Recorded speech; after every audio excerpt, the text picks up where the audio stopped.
Baiklah, aku akan melakukan apa yang kamu katakan. Tapi bagaimana saudara Han menangani mayat iblis ini? Rubah putih berbicara kepada Hani melalui transmisi suara.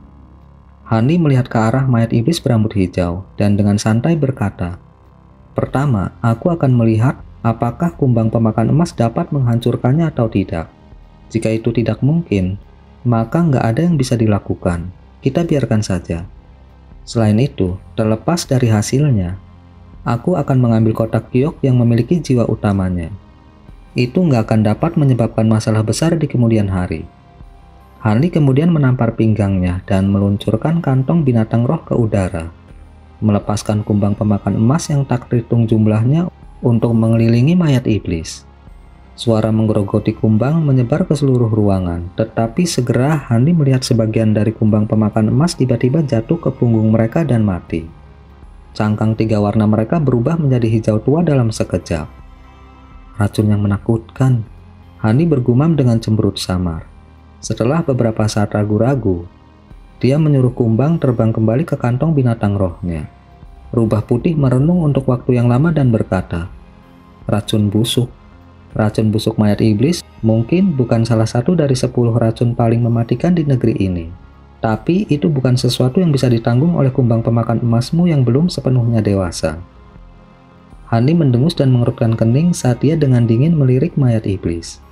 Tubuh monster itu sangat tahan lama, jauh melebihi naga banjir berbisa.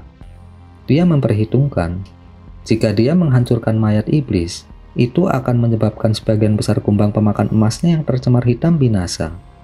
Nggak mungkin Hani mau menderita kerugian seperti itu karena masalah yang sia-sia. "Ayo pergi," Hani berbicara tanpa ragu sedikit pun. Rubah putih menganggukkan kepalanya dan berkata, "Itu sepertinya satu-satunya pilihan. Mungkin nanti mayat iblis itu akan ada gunanya." Dengan mengatakan itu, cahaya aneh bersinar dari rubah putih dan kepala serigala kuning muncul dari tubuhnya. Begitu serigala kuning muncul, dia membuka mulutnya lebar-lebar dan menyelimuti mereka berdua dengan cahaya kuning. Setelah itu, Hani dan rubah putih menghilang dari ruangan. Senior Wang dan 3 kultivator pemurnian ki lainnya dengan cemas berdiri di luar tebing. Karena nggak ada satupun dari mereka yang mampu menggunakan teknik gerakan bumi, mereka hanya bisa menunggu Hani kembali. Kui Huan menjadi nggak sabar dan bertanya, "Senior, apakah menurut Anda Junior Han berhasil?" Ketika 2 lainnya mendengarnya, mereka dengan penuh perhatian menatap Senior Wang. Senior Wang tersenyum kecut dan berkata, "Sulit untuk mengatakan.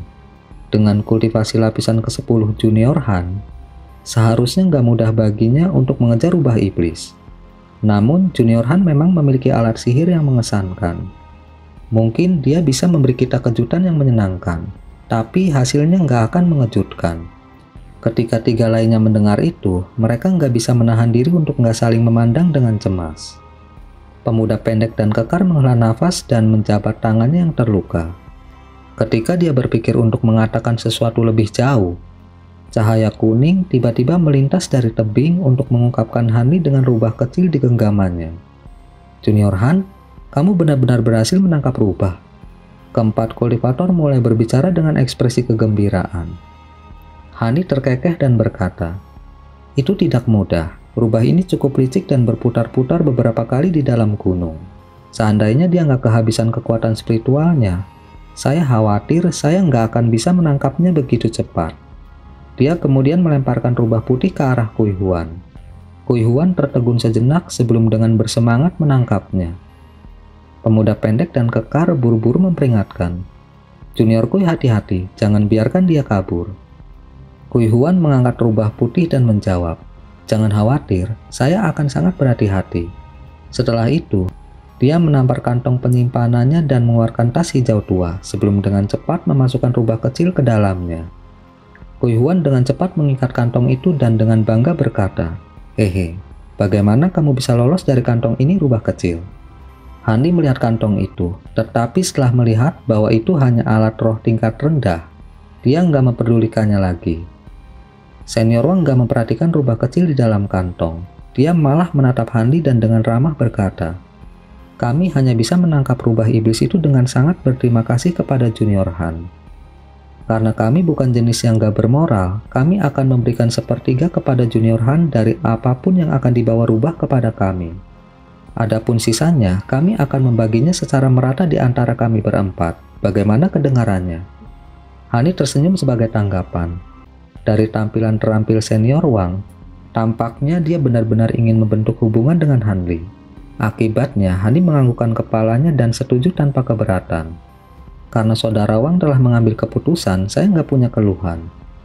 Meskipun tiga lainnya merasa agak enggan untuk menerima batu roh yang lebih sedikit, mereka semua tahu jika bukan karena bantuan Han Li, mereka akhirnya akan menyia-nyiakan usaha mereka. Karena itu, nggak ada yang mengajukan keberatan. Pada saat-saat berikutnya, Hani berbagi beberapa basa-basi dengan yang lain sebelum minta maaf dan pamitan dengan alasan memiliki masalah mendesak. Dengan Hani kembali ke sekte, 4 lainnya langsung menuju ke kota pasar di pusat pegunungan awan mimpi. Karena disitulah para murid dari 3 sekte paling banyak berbaur, mereka menganggap mereka akan mendapatkan harga tertinggi untuk rubah awan salju di sana. Keempatnya kemudian berangkat dari rawa dengan semangat tinggi. Hani gak pergi jauh, dia menemukan gunung kecil di dekatnya, dan duduk bersila di atas batu datar sebelum menutup matanya. Dia memiliki tongkat kyuk di tangan, memungkinkan rubah putih untuk menemukannya ketika saatnya tiba. Sekitar 1 jam kemudian, ekspresi Hani bergerak, dan dia membuka matanya. Pada saat yang hampir bersamaan, cahaya kuning muncul dari bumi, memperlihatkan rubah putih. Hani menatap rubah putih dan dengan acuh tak acuh berkata, "Kamu cukup cepat." Rubah putih itu mengangkat kepalanya dan terkekeh. "Bukan karena aku cepat, hanya saja mereka meremehkanku dengan menggunakan alat roh tingkat rendah untuk menahanku. Saya khawatir mereka masih belum sadar bahwa saya telah menghilang." Hani tanpa ekspresi berkata, "Tapi sekarang para murid sekte awan melayang itu akan melakukan upaya yang sia-sia. Ketika saatnya tiba, saya harus memberi mereka sedikit kompensasi." Rubah putih menggelengkan kepalanya dan berkata, "Jika begitu, mereka akan mendapat untung dari bencana ini. Baiklah, ayo kita pergi. Kecilkan dirimu dan sembunyilah di lengan bajuku untuk saat ini." Han Li kemudian mengguncang lengan bajunya. Ketika rubah putih mendengarnya, dia tanpa kata-kata menyusutkan dirinya dalam secercah cahaya perak dan terbang ke lengan baju Han Li sebagai kabur putih. Karena pembatasan yang telah Han Li tempatkan pada tubuh rubah putih, dia nggak takut dengan rancangan jahat apapun yang mungkin dimiliki rubah putih. Memungkinkan dia untuk terbang kembali dengan percaya diri. Alih-alih kembali ke kediaman guanya, Han Li turun ke kota pasar di gunung utama sekte awan melayang. Dia harus membeli bahan yang dia butuhkan untuk memindahkan wadah roh artefak, dan bergegas pulang untuk membuat persiapan, karena menjadi roh artefak tanpa wadah adalah sesuatu yang gak nyaman bagi Silvermoon. Hani membeli bahan-bahan tanpa masalah. Dia dengan mudah menemukan toko yang berurusan dengan bahan, dan membeli semuanya sekaligus. Meskipun bahan-bahan ini nggak biasa, mereka nggak terlalu langka atau berharga. Akibatnya, nggak ada yang bertanya kepadanya untuk apa dia menggunakannya. Dengan kedua bahan dan rubah putih di tangan, Hani terbang kembali ke kebun obat dengan puas. Tetapi ketika dia tiba di kebun obat, ada 2 orang berdiri di luar batasan. Salah satunya adalah Kui Huan yang mendesah dengan ekspresi gugup. Yang lain adalah senior Wang yang berwajah cemberut. Ketika Hani melihat mereka, dia menghela nafas dalam hati. Dia jelas tahu mengapa mereka ada di sini. Namun, Hani mendarat di dekat mereka dengan ekspresi ketidaktahuan. Ketika mereka melihat bahwa Hani telah kembali, mereka saling melirik dan memasang ekspresi malu. Hani melangkah maju dan dengan tenang bertanya, "Rekan Taois, mengapa kamu kembali begitu cepat? Rekan Taois, mengapa kamu kembali begitu cepat? Apakah Anda sudah menjual rubah awan salju?" Setelah beberapa saat ragu-ragu, senior Wang tersenyum kecut dan berkata, Saya khawatir kami telah mengecewakan saudara Han." Hani membelai dagunya dan bertanya, "Oh, apa yang terjadi? Apakah ada insiden dengan rubah awan salju?"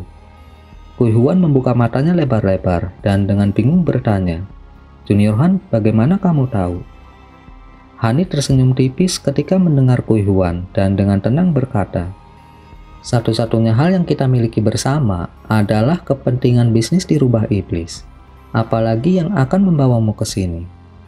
Ketika Kui Huan mendengar ini, dia membuka mulutnya, tetapi kehilangan kata-kata. Di sisinya, Senior Wang menghela nafas dan berkata, Junior Han jelas orang yang cerdas. Memang benar, ada yang gak beres dengan rubah awan salju. Kami ingin menjual rubah iblis sesegera mungkin dan langsung menuju ke kota pasar. Tetapi gak lama setelah kami pergi, saya menjadi agak tidak nyaman dan meminta Junior Kui membuka tas untuk mengizinkan saya memeriksa rubah. Sebagai akibatnya, dengan mengatakan itu, Senior Wang berhenti mengungkapkan ekspresi aneh. Dengan kesal, Kui Huan buru-buru menyelesaikan kata-katanya. Akibatnya, kami menemukan bahwa rubah iblis entah bagaimana berhasil melarikan diri tanpa jejak. Itu benar-benar tak terbayangkan. Itu menghilang tanpa jejak. Hani mengerutkan kening seolah-olah dia bertanya-tanya tentang kebenaran di balik kata-kata itu. Ketika Senior Wang melihat ekspresi Hanli, dalam hati dia mengutuk tanpa akhir. Meskipun kultivasi Hanli nggak tinggi, dia terampil dalam perbaikan jimat dan memiliki alat sihir yang kuat. Dengan pemikiran itu, Senior Wang telah merencanakan untuk membentuk hubungan dengannya dengan benar. Namun dia nggak menyangka hal memalukan terjadi sebelum dia bisa secara resmi menjalin persahabatan. Akan baik-baik saja jika dia kaya. Dia dapat dengan mudah menyelesaikan ini hanya dengan menggunakan batu rohnya sendiri dan meninggalkan kesan yang baik kepada Hanli. Tapi seperti yang terjadi, dia dan anggota kelompoknya kekurangan batu roh, sehingga sangat sulit untuk memenangkan Hanli. Dengan pemikiran itu, Senior Wang dengan paksa mengerahkan dirinya keluar dari kesedihannya dengan mengatakan, saya tahu bahwa masalah ini sulit dipercaya. Tetapi itu benar-benar terjadi. Terlepas dari bagaimana dikatakan, Junior Han secara pribadi menyerahkan rubah iblis kepada kami. Jadi saya harus bertanggung jawab atas hilangnya rubah itu. Saya sudah mengirim junior saya untuk menjual Huang Jing untuk membayar batu roh yang kami pinjam dari Anda. Dan kami akan segera memilikinya untuk Anda. Adapun bagian Junior Han dari hasil penjualan rubah, kami akan menebusnya sesegera mungkin. Begitu Kui Huan mendengar itu, ekspresinya berubah dan dia dengan gugup berkata, Senior, itu bukan jumlah yang kecil. Bahkan jika kita mengumpulkan semua yang kita miliki, itu akan memakan waktu setidaknya 3 tahun untuk mengumpulkan banyak batu roh itu. Itu akan memperlambat kultivasi kita jika kita tidak dapat membeli pil obat apapun selama waktu itu. Senior Wang menggelengkan kepalanya dan hendak mengatakan sesuatu ketika Hani memotongnya dengan senyuman. Nggak perlu senior menjadi seperti ini. Aku percaya kamu. Rubah awan salju memang agak mahir dalam teknik gerakan, sehingga nggak mengherankan jika dia mampu melarikan diri dari alat sihir tas kulit. Saya awalnya berpikir untuk memperingatkan saudara Kui. Tetapi pada saat itu saya merasa itu agak tidak pantas, jadi saya tetap diam. Adapun bagian saya dari batu roh, mari kita lupakan saja. Tidak apa-apa jika kamu mengembalikan batu roh yang kamu pinjam. Dengan itu, saya nggak akan menganggap diri saya menderita kerugian. Ketika Kui Huan mendengar bahwa dia nggak perlu memberikan batu roh, dia sangat senang dan menepuk kedua tangannya sambil berkata, saya tahu bahwa Junior Han adalah orang yang murah hati. Meskipun itu adalah kesalahan kami benar-benar nggak memiliki batu roh untuk membayarmu. Dan dengan kekayaan Junior, Anda pasti nggak terlalu mempermasalahkan jumlah yang begitu kecil. Aku, Kui Huan, akan selalu menganggapmu sebagai teman. Ketika Senior Wang mendengar Hanli, dia mengungkapkan beberapa keraguan. Sesaat kemudian, dia tak berdaya tersenyum dan berkata, atas nama junior saya menerima kemurahan hati Junior Han, meskipun kami sangat malu. Jika Anda membutuhkan bantuan di masa mendatang, jangan ragu untuk menemukan kami. Selama itu mungkin, aku nggak akan menolakmu. Senior Wang merasa bahwa meskipun kata-kata Hanli sopan, dia takut Hanli memiliki pemikiran yang berbeda sama sekali. Akibatnya, dia berusaha sekuat tenaga untuk memilih kata-katanya dengan hati-hati untuk meninggalkan kesan terbaik. Karena itu, dia kemudian secara khusus memperhatikan ekspresi Hanli.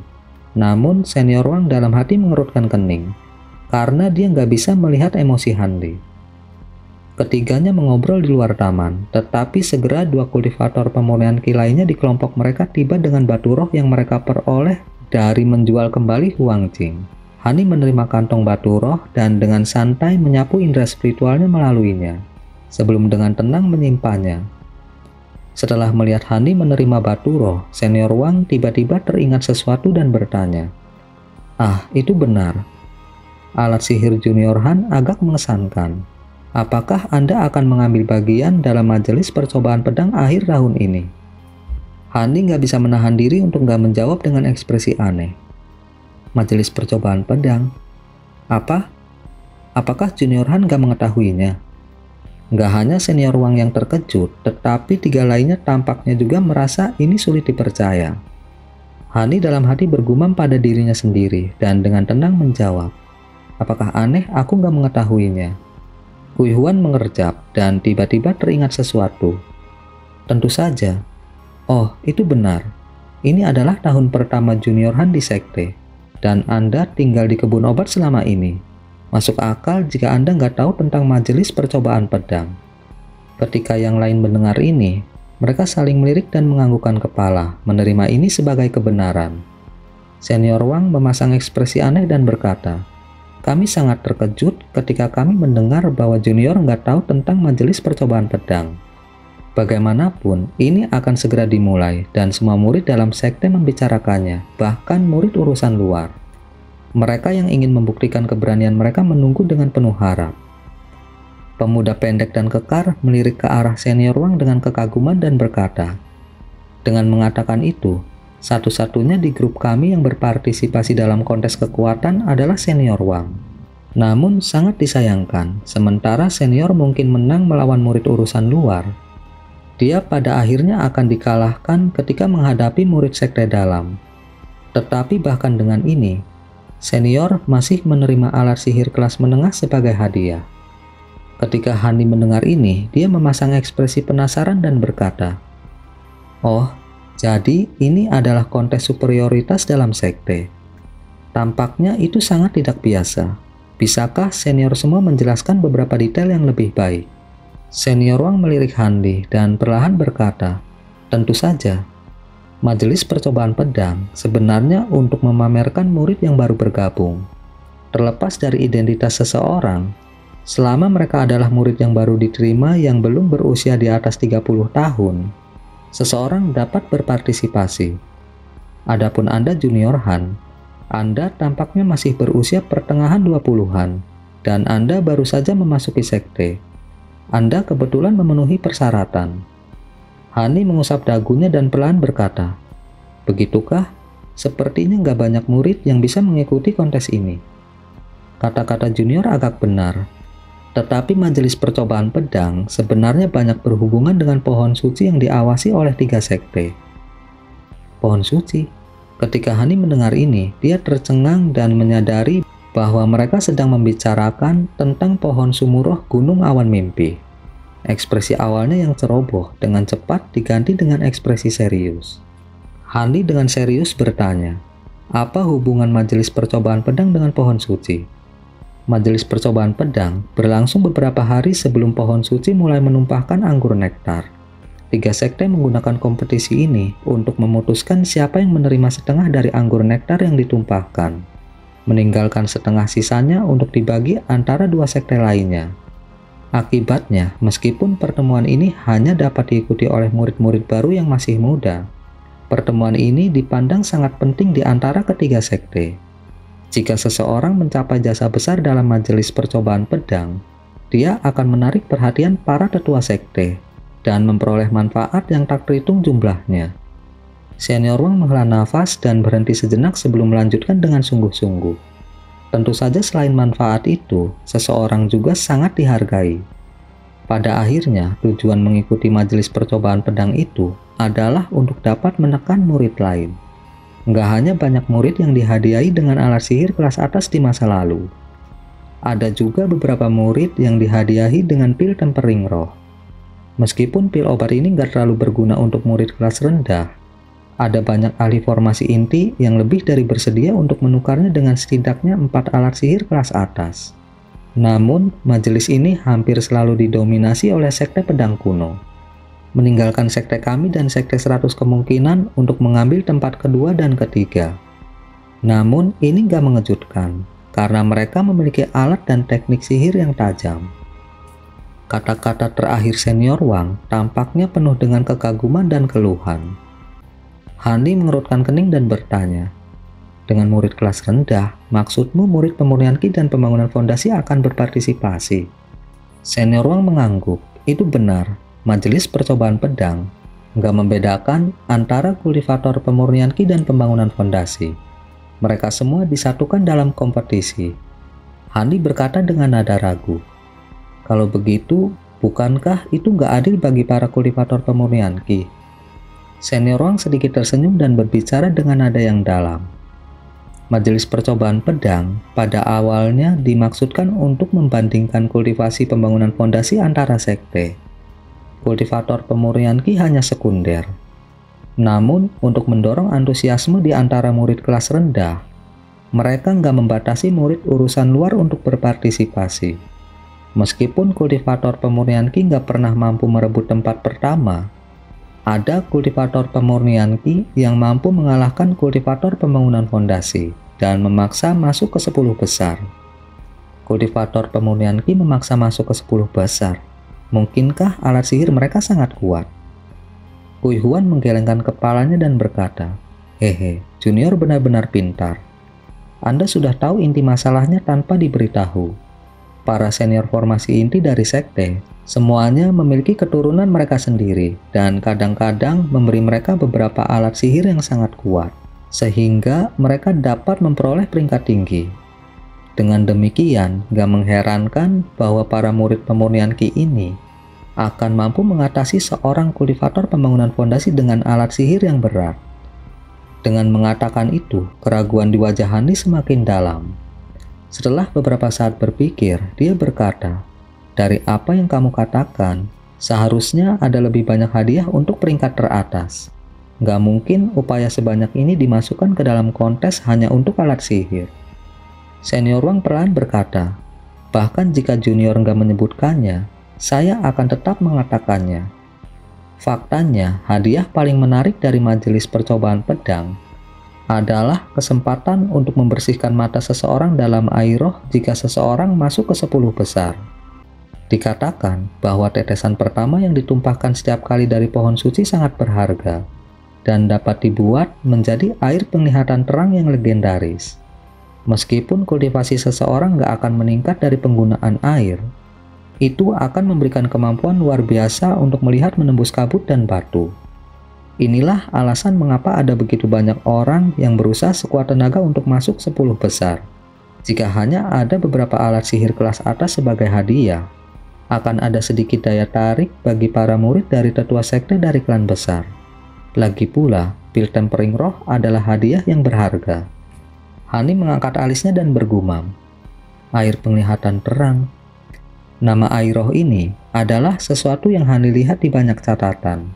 Namun dia sama sekali nggak menduga bahwa 3 sekte Gunung Awan Mimpi benar-benar mampu memperbaikinya. Itu bahkan membuatnya merasa tergoda. Dengan nada melamun, Kui Huan menambahkan, "Belum lagi tetesan pertama dari pohon suci, tetapi bahkan bahan lain yang digunakan untuk membuat air penglihatan terang. Semuanya sangat langka. Dikatakan bahwa dia menggunakan beberapa jenis obat roh 1000 tahun. Jika bukan karena fakta bahwa air penglihatan terang hanya efektif pada kultivator pemurnian Ki dan pembangunan fondasi, para senior sekte akan enggan menempatkannya sebagai hadiah." Dengan ini, Hani telah memperoleh pemahaman kasar tentang majelis percobaan pedang. Begitu dia memperoleh beberapa detail yang lebih baik, dia berencana untuk berpartisipasi secara pribadi. Lagi pula, karena masalah ini melibatkan pil tempering roh dan air penglihatan terang, Hani nggak mungkin melepaskan kesempatan ini. Setelah itu, keempatnya mengobrol lebih banyak tentang majelis percobaan pedang dengan Hani sebelum pergi. Hani melihat mereka menggunakan alat sihir terbang mereka sampai mereka menjadi bintik hitam di langit. Dia kemudian berdiri di tempat dan mulai merenung dengan ekspresi serius. Suara lembut rubah putih tiba-tiba berbicara dari wajahnya. Apa? Apakah saudara Han tergoda? Apakah Anda memperhatikan pil tempering roh atau air penglihatan perang?